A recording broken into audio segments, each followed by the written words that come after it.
Hi everyone, স্বাগত সবাইকে আজকের ভিডিওতে। এবং এই ভিডিওতে আমরা দেখব যে আসলে দাওটা কি এবং ব্লকচেন টেকনোলজিতে যে দাও এর কি ব্যবহার, এটা কি কারণে আমরা ব্যবহার করি সেই সম্পর্কে একটা পূর্ণাঙ্গ ভিডিও। তো আপনি যদি আমাদের চ্যানেল নতুন হয়ে থাকেন অবশ্যই আমাদের সাবস্ক্রাইব করে রাখবেন। আমরা ডেইলি ব্লকচেন টেকনোলজি এবং এনএফটি কে আমরা ভিডিও পাবলিশ করি। আপনাদের সাথে আছে আমি কামরুল হাসান জীবন। তো চলুন দেরি না করে শুরু করি আজকের ভিডিও।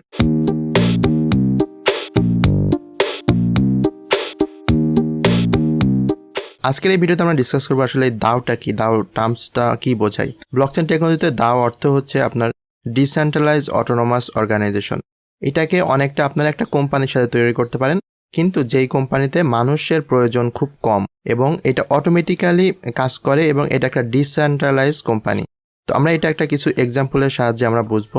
ধরেন আমাদের একটা কোম্পানি আছে যেটা হচ্ছে এটিএম মেশিন। ধরেন আমাদের একটা এটিএম মেশিন আছে। তখন এটিএম মেশিন থেকে কিন্তু যে কেউ চাইলে সে কি করে, এখানে এসে তার কার্ড ইনসার্ট করে সে টাকা তুলতে পারে।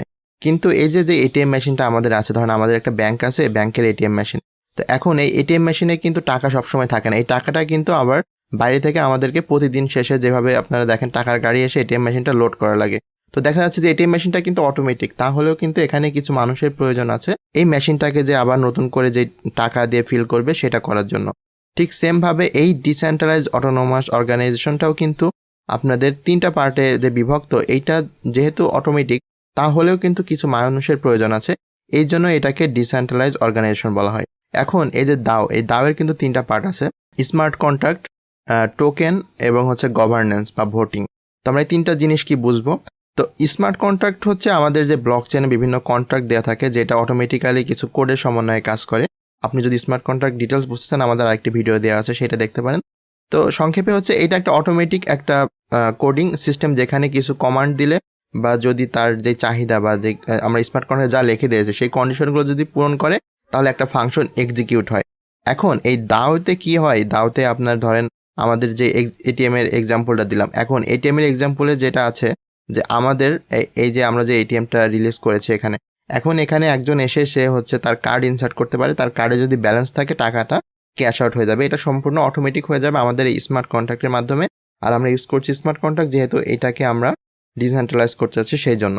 এখন এখানে যে আমরা দাওয়ের সেট আপটা যেভাবে হয় সেটা হচ্ছে এখানে থাকে স্মার্ট কন্ট্রাক্ট, দেন থাকে তাদের একটা নির্দিষ্ট টোকেন। ধরেন আমাদের ব্যাংকের একটা নির্দিষ্ট কারেন্সি থাকবে, যেমন বিকাশের যেই তাদের বিকাশ ব্যালেন্স থাকে সেটা তাদের নির্দিষ্ট কারেন্সি। এবং আবার ধরেন আরেকটা অপশন থাকবে সেটা হচ্ছে ভোটিং এবং গভর্নেন্স।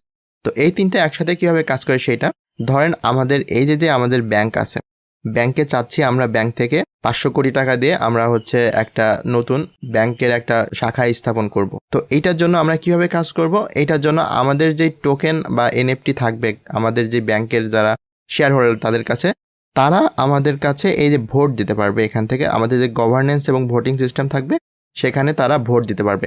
এখন এইখানে যে আমরা ভোট দিবে, এই ভোট কারা দিতে পারবে? যাদের কাছে আমাদের এই ব্যাংকের টোকেন বা এনএফটি আছে তারাই কিন্তু জাস্ট এই ভোটটা দিতে পারবে, অন্যথায় কিন্তু তারা এই ভোটটা দিতে পারবে না।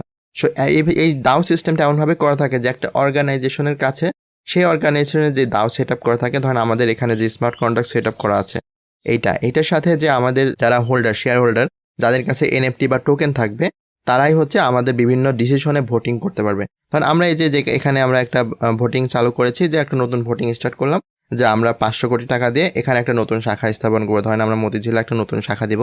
এটা হচ্ছে প্রস্তাবনা করা হবে আমাদের এই অর্গানাইজেশনে, ডিসেন্ট্রালাইজ অটোনোমাস অর্গানাইজেশনে। তারপরে কি হবে, এটার একটা ভোটিং চালু করা হবে। যখন এই ভোটিংটা চালু করা হবে, এই যে আমাদের এই টোকেন বা এনএফটি হোল্ডার যারা থাকবে তারা হচ্ছে এই ভোটটা দিতে পারবে। এবং যাদের দলে এই হ্যাঁ ভোট বা না ভোট যারা জিতে যাবে তাদের অনুযায়ী এই স্মার্ট কন্ট্রাক্টটা এক্সিকিউট হবে। ধরেন আমার এখানে আমার 500 কোটি টাকা স্পেন্ড করার এই ভোটিংয়ে আমাদের গভর্নেন্স সিস্টেমে যে ভোট হলো সেখানে ধরেন 55% হচ্ছে হ্যাঁ ভোট হলো আর হচ্ছে 45% না ভোট হলো। এখন যেটা হবে, এই যে অটোমেটিক যখন এখানে ভোটিংটা এক্সিকিউট হয়ে যাবে তখন কিন্তু আপনাদের দেখতে পাচ্ছেন যে হ্যাঁ ভোট কিন্তু জয়যুক্ত হয়েছে। তাহলে কি হবে, অটোমেটিক এই গভর্নেন্স বা ভোটিং থেকে কিন্তু এই স্মার্ট কন্ট্রাক্টের কাছে একটা রিকোয়েস্ট চলে যাবে যে এখানে ইয়েস হচ্ছে অ্যাকসেপ্টেড হয়েছে। তখন কি হবে, এই স্মার্ট কন্ট্রাক্ট অটোমেটিক্যালি এই 500 কোটি টাকা সে স্পেন্ড করে দেবে, দিয়ে সে নতুন একটা শাখা বা তার যা লাগবে সেটা সেট আপ করে ফেলবে। ঠিক এইভাবে এই অটোনোমাস অর্গানাইজেশনের মাধ্যমে কিন্তু এইভাবে যে কোনো সিদ্ধান্ত নেওয়া হয় একটা অর্গানাইজেশনের হোল্ডিংস নিয়ে, তারা এইভাবে এক্সিকিউট করে স্মার্ট কন্ট্রাক্টের সাহায্যে। তো এইভাবে যে কোনো DAO এর একটা ফাংশন এক্সিকিউট হয় স্মার্ট কন্ট্রাক্টের মাধ্যমে।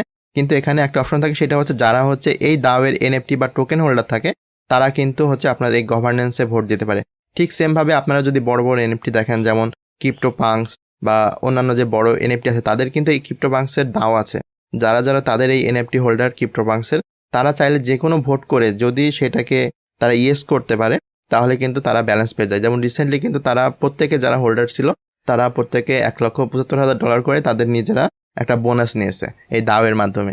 ঠিক সেমভাবে এই DAO ইউজ করে যে কোনো কিছু এক্সিকিউট করা যায় যদি সেখানে আপনারা হা ভোট করতে পারেন অথবা না ভোট যদি আপনারা জয়যুক্ত করতে পারেন এইভাবে। তো এই হচ্ছে টোটাল DAO এর একটা ডিটেলস, যেভাবে এই DAOটা কাজ করে। তো আশা করি আপনারা বুঝতে পেরেছেন। এছাড়াও যদি কোনো কোশ্চেন থাকে অবশ্যই আমাকে কমেন্ট সেকশন জানাবেন। তো ধন্যবাদ, ভালো থাকবেন, পরবর্তী ভিডিওতে আবার দেখা হবে।